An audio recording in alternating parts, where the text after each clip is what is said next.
오늘은 순종, 유종의 미라는 제목으로 하나님 말씀 증거하겠습니다.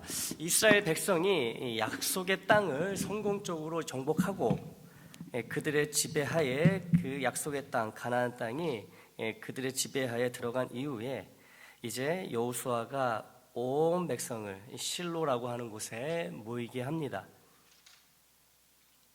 그곳에서 실로에서 그들은 하나님을 예배하고 제사를 드리는 신성한 장소 곧 이 성막을 세웁니다. 다 모여서 하나님께 예배하는 거룩한 장소를 세워요.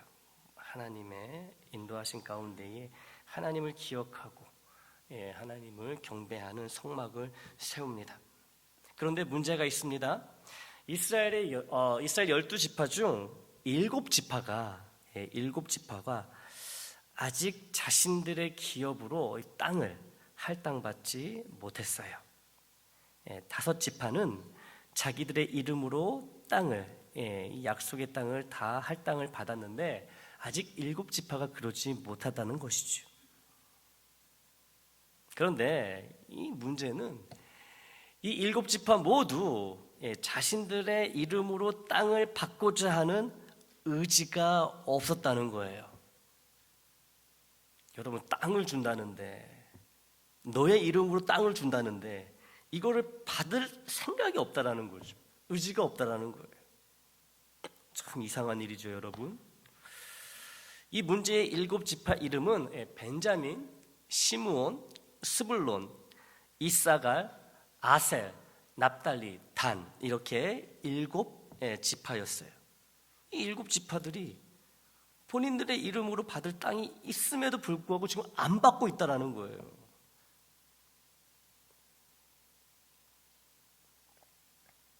이 문제지요.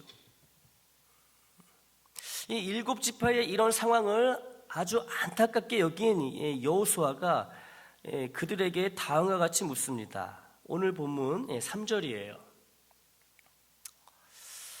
너희가 너희 조상의 하나님 여호와께서 너희에게 주신 땅을 점령하여 가기를 어느 때까지 지체하겠느냐?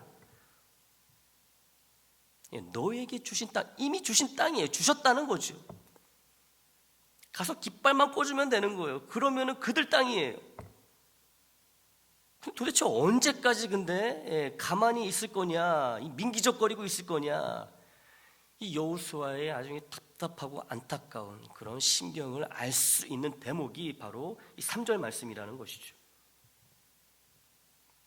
왜 이 7지파는 다른 5지파와 달리 하나님의 약속이 자신들에게 이루어지는 것에 이처럼 소극적인 태도를 보이는 걸까요? 이 5지파가 앞서서 이 5지파가 이미 하나님의 약속이 이루어지는 은혜와 복에 참여하여 그들 이름에, 그들 소유에 땅을 차지하게 된 것을 똑똑히 보았는데 왜 이 문제의 7지파는 그런 은혜와 복을 사모하지 않고 그들 소유의 땅에 대해 아무런 관심을 보이고 있지 않는 걸까요? 더 이상한 점은 이 7지파가요, 이 나머지 5지파와 더불어 가나안 땅을 차지하는 전투에 모조리 다 참여하였고 그들의 땅을 차지하기 위해 또 다른 전쟁을 벌일 필요가 없는 상황에 있다라는 거예요. 이 7지파가 자신들의 이름으로 된 자신들의 그 기업, 그 땅을 받기 위해서 또 다른 전쟁을 벌일 필요가 없다는 거죠. 이미 해야 될 전쟁은 다 했어요. 다 전쟁에 참여한 지파들이에요. 7지파도 말씀드린 것처럼 그냥 가가지고 깃발만 꽂으면은 그들 땅이 되는 거예요. 근데 이걸 안 하고 있는 거예요.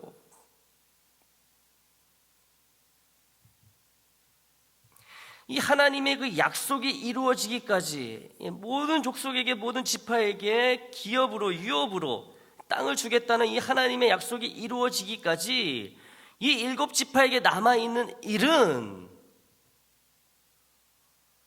너무나 간단한 일이었어요. 너무나 쉬운 일이었어요.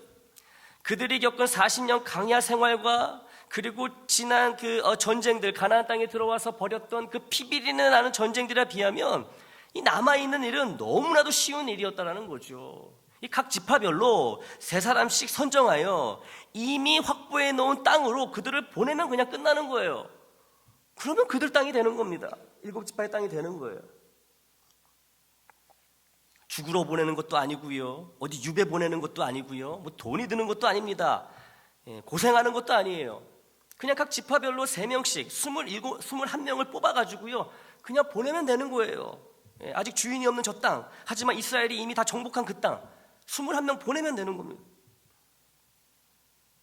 이 21명이요 거길로 가가지고 무엇을 하면 되느냐, 그 땅의 지도를 그리는 겁니다. 그리고 그 그린 지도에다가 7부분을 나누는 거예요. 7지파니까. 그래서 차지할 땅의 지도를 그리고 거기다가 7부분을 나눠요. 그리고 이제 그걸 그린 거를 여호수아에게 가져다 주면은 그냥 끝나는 겁니다. 7지파가 해야 하는 일은 끝나는 거예요. 하나님의 그 약속이 그대로 이루어지는 거예요. 이거밖에 안 남은 거예요, 지금 이거밖에. 근데 이걸 안 하고 있다니까요.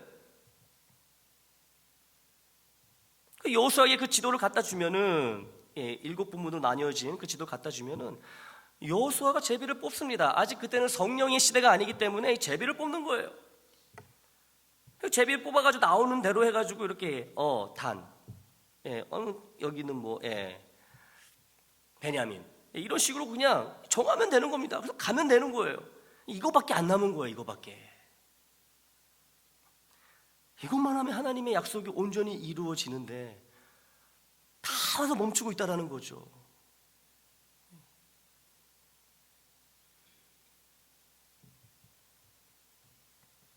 어떠한 위험도 어떠한 어려움도 없습니다. 남아있는 이대는.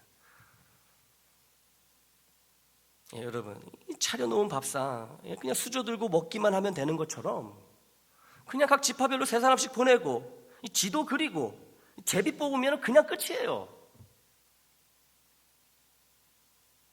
그러면 하나님의 약속이 신실하게 이루어지고 자기들 이름에, 자기들 소유에 땅이 생기는 겁니다. 여러분, 땅 좋잖아요, 여러분. 그들의 부모 세대가, 즉 출애굽 1세대, 그들의 부모 세대가 애굽에서 노예로 살 때 그 부모 세대가 자기들 이름으로 된 집 하나 있었겠습니까? 없었을 거예요. 땅은커녕 소유물조차도 자기들 것이 아니지요. 노예니까. 자기 소유의 무언가를 갖고 싶은 큰 열망이 출애굽 2세대인 오늘 본문의 7지파 사람들에게도 분명히 매우 컸을 거예요. 지금까지 자기 소유에 뭐가 없었거든요. 또 이 7지파 사람들은 광야에서의 40년 떠돌이 생활을 직접 경험했던 터라 더욱이 한 곳에 정착하여 지낼 수 있는 자기들만의 땅을 간절히 바랬을 거예요, 여러분. 계속 떠돌았잖아요. 정착하지 못하고. 그런데 이제 자기들 소유의 땅이 있으면 그곳에 눌러 앉으면 되는 거 아니겠습니까? 더 안정된 삶을 살아갈 수가 있잖아요. 땅이 어디 도망간 것도 아니고.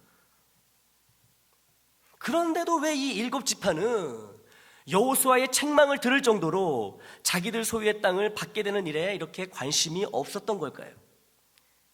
왜 마음이 변했던 걸까요? 아무 생각 없이, 아무 이유 없이 그들의 마음이 변하지는 않았겠죠. 처음에는 분명히 광야 생활하면서 우리 이름에, 우리 지파의 이름으로 하나님이 주시는 그 땅 얼마나 열심히 바랬겠습니까? 그거 바라보고 계속 전진한 거 아니겠어요? 40년 동안. 그런데 이제 와가지고 다 됐는데, 한 걸음만 움직이면 되는데 그것도 너무 쉬운 일만 남았는데 안 하고 있는 거예요. 왜 그럴까? 그 이유를 우리는 알아야겠죠. 하나님의 약속은 각 지파에게 가나안 땅을 할당하여 나누어 주는 것입니다. 이게 하나님의 약속이죠. 그런데 이들은 이 약속이 이루어지는 것을, 하나님의 약속을 스스로 막고 있습니다. 여러분, 이거를 잘 알으셔야 돼요. 하나님이 아무리 약속을 하셔도 내가 그 약속에 바르게 믿음으로 반응하지 않으면요 절대로 이루어지지 않습니다. 왜냐하면 나에게 주신 약속인데 내가 믿음으로 반응하지 않으면 그 약속이 어떻게 이루어지겠어요? 스스로 막고 있는 거예요. 이 7지파 이 사람들이 하나님의 약속을 스스로 막고 있다. 이 복을, 은혜를 스스로 지금 거부하고 있는 거예요. 하나님의 약속, 즉 하나님의 뜻이 이루어지는 것보다 자신들이 바라는 것, 즉 자신들의 뜻이 이루어지는 것이 더 바람직하고 더 좋은 거라고 이들이 믿게 되었기 때문에 그러는 거예요. 그래서 지금 하나님의 약속이 이루어지는 것을 거부하고 있는 것입니다. 이 다섯 지파가 앞서서 자기들의 땅을 분배받고 각자의 땅에 흩어져 사는 모습을 이 일곱 지파가 다 보았지요. 다 보았을 거예요. 그런데 그 다섯 지파가 이 사는 모습이 그게 별로 좋아 보이지 않았다는 거예요. 이 일곱 지파의 눈에는. 왜요? 이제는 각 지파가 자기들 소유의 땅을 스스로 지켜야 하는 책임과 각 지파가 알아서 생존해야 하는 책임을 져야 한다는 것이지요. 지금까지는 다 합쳐가지고 12지파가요 다 적군과 싸우고 같이 먹고 같이 고생하고 다 함께 했어요. 근데 이제 자기들 소유의 땅이 딱딱 생기고 나니까 자기들 땅은 자기들이 지켜야 되는 거예요. 각 지파가 스스로 지켜야 되는 거고요. 알아서 이제 생존해야 되는 거예요. 이 일곱 지파가 이렇게 딱 보니까 별로 좋아 보이지 않는 거예요.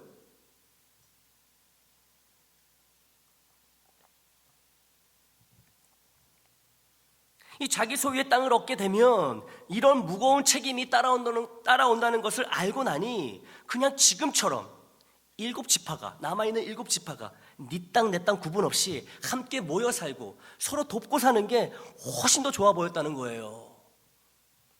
이방 족속의 침략이 있어서 전쟁을 하더라도 이 일곱 지파가 힘을 합쳐 싸운다면 혼자 싸울 때보다 부담이 7분의 1 줄어드는 거죠. 모든 일에 있어서 책임감이 7배가 줄어드니 구태여 자기 이름의 땅을 갖고 있어야 할 필요가 없어 보였다는 거예요. 이 일곱 지파의 눈에, 마음에 이런 생각이 들었다는 것이죠. 그냥 이렇게 지금처럼 이 일곱 지파가 땅 경계 구분 없이 섞여 사는 것이 더 행복해 보였다는 거예요. 더 유익이 되는 것처럼 보였다는 거죠. 그러니 일곱 지파가 입을 맞춘 듯이 아무도 나서서 땅을 분배받으려 하지 않았다는 거예요. 자기들 생각에 그랬다는 거죠. 하나님의 약속은 우리 각 지파에게 그 땅을 주시는 거였는데 처음에는 그게 너무나 좋았고 너무나 감사했고 빨리 그 순간이 오기를 몽롱하게 기다렸는데 막상 그 순간이 되니까 어때요? 야, 이거 아닌데? 하나님의 약속, 하나님의 뜻대로 이루어지면 우리에게 별로 유익이 안 될 것 같은데? 우리가 그냥 다 우리의 이름으로 그냥 땅을 소유하든가 그게 아니라면 그냥 지금처럼 가만히 있으면서 그냥 우리에게 뭉쳐 사는 게 더 좋은 것 같은데? 이 일곱 지파가 이런 마음을 갖게 된 거예요. 똑같이. 그러니까 가만히 있는 거죠. 아무것도 안 하고 가만히 있는 거예요. 처음엔 하나님의 약속, 하나님의 뜻, 하나님의 말씀을 목숨보다 귀하게 신뢰합니다. 그대로 이루어지기만을 바라요. 그러나 시간이 흐르고 이 결과가 눈에 보일 때쯤이 되니 마음에 의심이 든 거예요. 마음에 의심이. 과연 하나님의 약속, 하나님의 뜻, 하나님의 말씀이 나에게 최선일까? 나에게 정말 가장 좋은 것일까? 아닌 것 같은데? 그러다 결국 어떻게 생각하게 됩니까? 하나님의 약속, 하나님의 뜻, 하나님의 말씀은 틀렸다. 나에게 더 좋은 생각과 뜻이 있다. 나에게 더 좋은 방법이 있다. 그러니 하나님의 약속이 이루어지지 못하도록 여기서 멈추자. 내가 멈추면 하나님의 약속은 이루어질 수 없다. 그리고 이제 나의 생각과 나의 뜻을 펼치자. 그게 옳은 일이고 나를 위하는 길이다. 이런 마음이, 이런 생각이 일곱 지파 모든 사람들에게 동일하게 생겼다는 거예요. 처음에는 하나님의 약속이 너무나 좋았는데 지나고 나니까 생각만큼 안 좋거든요. 좋기보다는 더 안 좋은 것 같아요. 멈춰버리자. 하나님의 약속이 이루어지지 않도록 멈춰버리자. 지금 이걸 하고 있는 이거를. 그리고 우리의 뜻대로, 우리의 생각대로 하자. 그게 더 우리에게 유익이다. 여호수아의 눈에는 이것이 보였던 것이죠. 언제까지 지체하겠느냐.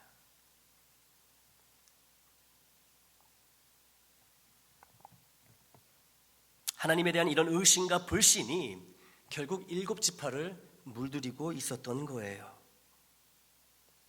믿음과 순종으로 시작한 출애굽 대장정과 가나안 입성이 의심과 불순종으로 끝나버리게 될지 모르는 큰 위기의 순간에 지금 봉착해 있는 것입니다, 여러분. 만약 이 7지파가 여호수아의 이 권면을 받아들이지 않고 그들의 의심을 계속 붙들고 있었다면, 그들의 뜻대로 하려고 했었다면 어떻게 되었을까요?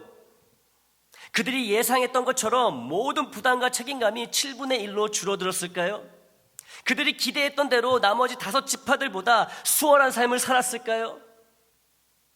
그거는 모르는 일이라고요? 아니지요. 모르긴 왜 모릅니까? 이 성경을 보면 하나님의 말씀과 어긋난 결정을 내려서 범사가 잘 된 사람이 한 사람도 없어요. 한 사람도 없습니다. 인류 최초의 범죄 사건인 선악과 사건을 보십시오.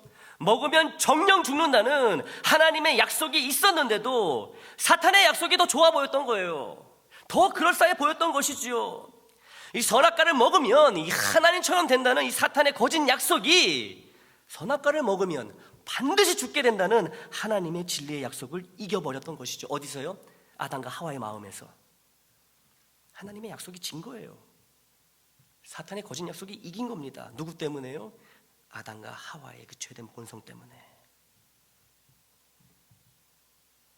하나님처럼 되면 죽을 일도 없고 하나님과 맞먹을 수 있게 된다고 생각하니 선악과를 입으로 베어 삼켜버린 아담과 하와. 상황과 내용은 다르지만 오늘 본문의 7지파의 심리와 아담과 하와의 심리는 근본적으로 같습니다. 하나님의 약속은 어느 순간 거짓으로 보이고 속이며 파괴하는 사탄의 거짓 약속이 진리로 보이는 심각하게 뒤틀린 죄된 심리가 오늘 사건과 아담 하와의 선악과 사건 모두에서 공통으로 발견된다는 것이지요. 그 말은 뭐예요? 우리 모두에게, 모든 각 사람에게 이런 유혹과 시험이 있다라는 거예요. 사랑하는 애장가족 여러분, 처음 들었을 때는 진리로 받아들이며 순종했던 하나님의 말씀들인데 처음에는 아멘 믿습니다, 이 말씀대로 결단하겠습니다, 살게 하여 주시옵소서 이랬던 말씀들인데 어느샌가 더 이상 진리로 보이지 않고 내게 가장 좋고 가장 유익이 되는 것으로 여겨지지 않게 된 말씀들이 우리에게 있을 수 있습니다. 나에게 있다는 거예요. 하나님의 말씀은 변함이 없는데 내 마음이 변하는 거예요. 내 마음이 더 이상 예전같이 그 말씀에 반응을 안 하게 되는 것이죠. 그런 말씀들이 우리에게 있다는 거예요. 어제는 분명 아멘으로 받아들이고 그 말씀대로 살려고 결단하며 기도까지 했습니다. 오늘도 그 말씀대로 그렇게 살아갑니다. 그런데 저녁이 되자 이 말씀대로 살면 왠지 내가 손해볼 것 같고 억울할 것 같고 미련한 것 같은 생각이 지는 해와 같이 내 마음속에 들어오는 거예요. 어제까지만 해도, 오늘 오후만 하더라도 진리의 말씀, 생명의 말씀, 이 말씀 없으면 안 된다라고 굳게 믿고 고백했는데 어두컴컴해지자 아닌 것 같은 거예요. 정말 그럴까? 내가 이 말씀대로 산다고 해가지고 정말 이게 나에게 유익한 걸까? 의심이 들어가기 시작합니다. 하나님을 불신하기 시작하는 것이죠. 하나님의 말씀대로 이렇게 사는 것보다 다른 방법으로 저렇게 해보는 게 더 나아 보인다는 거예요. 갑자기 그런 마음 생각이 드는 거예요. 하나님은 분명 저렇게가 아니고 이렇게 살아야 한다고 말씀하시지만 이 사탄은요, 저렇게 사는 것이 더 즐겁고 더 행복하며 더 지혜롭다고 내 마음에 계속 속삭이면서 나를 부추기는 거죠. 하나님은 이렇게 하라고 하는데 사탄은 자꾸 저렇게 하라는 거예요. 그러면서 계속 설득하는 거예요. 이렇게 하는 것보다 저렇게 하는 게 이래서 좋고 저래서 좋은 거야. 마음에 의심이 생기는 거예요. 하나님을 불신하게 됩니다. 못 이기는 척하며 하나님의 말씀을 버리고 사탄의 거짓 속임을 진리로, 생명으로 자발적으로 받아들인다는 거예요, 여러분. 누가 억지로 죄 선택하라고 등 떠밉니까? 내가 선택하니까 죄 짓는 거지. 하나님이 무엇을 원하시는지 몰라서 죄를 범할 때도 있지만 하나님의 말씀을 통해 하나님의 뜻이 무엇인지 알면서도, 분명히 알면서도 죄를 범하는 경우가 너무너무 많다는 나의 현실을 인정할 수밖에 없잖아요. 우리의 현실이잖아요. 알면서도 짓는 죄가 많잖아요, 여러분. 그래서요, 이 순종은 시작하는 것보다 마치는 것이 더 어려운 거예요. 끝까지 마치는 게 훨씬 더 어렵습니다. 이 순종의 아름다움과 능력은 순종의 시작에 있지 않고 순종을 마치는 것, 완료하는 것에 있다는 거지요. 여러분, 결단한다고 순종한 대로 다 되던가요? 이 결단은요, 순종이 마무리될 때까지 계속 해야 되는 게 결단이에요. 여러분, 처음엔 순종으로 했지만 불순종으로 끝난 게 얼마나 많습니까? 그래가지고 순종했다고 어디 가서 자랑할 거예요. 내가 그 말씀엔 결단했었지. 마치질 못했는 걸, 순종을. 불순종으로 끝났는 걸. 그걸 어디 가서 무슨 얘기를 할 거예요. 이 순종은 여러분, 마치는 것에 의미가 있다는, 마치는 것에, 종료하는 것에 아름다움이 있는 거예요. 순종은. 이 성령의 능력에 힘입어 하나님의 말씀을 처음엔 굳게 믿고 순종으로 시작했지만 결국엔 하나님의 말씀이 아닌 나의 생각, 나의 뜻에 넘어가 처음 순종을 마치지 못하는 자에게 바울은 다음과 같이 야단합니다. 갈라디아서 3장 3절이에요. 같이 읽습니다. 시작. 너희가 이같이 어리석으냐? 성령으로 시작하였다가 이제는 육체로 마치겠느냐? 믿음의 순종으로 시작하였다가 불순종으로 마친다면 이 얼마나 어리석은 일이냐는 바울의 울분이 담겨있는 말씀이에요. 아주 강한 책망의 말씀입니다. 야단의 말씀이에요. 처음엔 믿고 순종했지만 결국엔 순종으로 마무리되지 못한 말씀들이 내 안에 있습니다. 우리 각자에게 다 있어요. 옛날엔 믿어졌지만 지금은 더 이상 믿어지지 않고 내게 아무런 영향도, 변화도, 도전도, 위로도, 평안도, 기쁨도 주지 못하는 내 안에 죽어버린 하나님의 말씀들이 있다는 것이죠, 여러분.